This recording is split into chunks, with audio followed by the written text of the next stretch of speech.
Ya mau tuh maju mantan, urus. Rakkoon Hai, Rabbi jira, batari jira, is. Ani jira, mani. Ka waan kun lafti kun afradu ni ka amma biya sir kecha jiru ne ta samna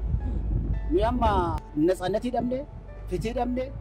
don gen jiru akabe gen drasi tsara musunna drasi ni beka fidibeti taglay fidibeti drasi ni beka don be ne jiru sirrin beka fidibetin gizi afu gizi shancala nu murtese ni amma lubu kay nafu sodara jirra kada dura dandi amma aba 18 da ambo dem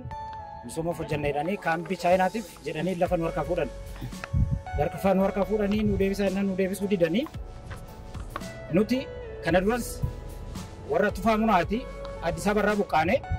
abbootiin akaakayyuu abaabileen keenya achirraa buqqa'ee ammas lammat erga immoo Addis Ababarraa yeroo san ammas immoo lammat achirraa nu buqqisiidhaaf deemu. 1979 aga 70 kaaseeti yeroo sana adeemsuma dabsiin mootummaan baateen nuu kenname abbaa keenyaa kenname qotee bulaadha lafa kaluuti lafti qabnu isa bichaan lafa kaluu horii irratti eegdeet waggaa 4 olaanaan achirratti horii eegee guddanne iyyannee daddabnee kadhannee daddabnee jaarsummaa hin daddabnee seera hin daddabnee yeroota kana bulchiinsa ganda Gafarsaa Gujjeetii fi kantiibaa magaalaa Buraayyuu amma kinoo balaa kanaan abbaa keenyas dhabnee kaambii kun harkaa fudhatame mana murtii meeqatti deddeemaa irra manni murtii nu murteesse yeroo meeqa wannoonni raawwii itti dhufee nu raawwachuu didanii magaalli Buraayyuu aanamma nuuf falmu akka qabiyyeetitti godhee lafa kana akkamitti akka of harka galche Awgaasan kan irraa fuune Baqqalaa Damee jedhama qotee bulaan jechuudha Baqqalaa Damee bara 1995 bakki kaambii sun yeroodhaaf bulchaa aanaa ta'ee san maal goonee koree dhaabne koreen itti aanaa koo Xilawuun Geetanaa jedhama.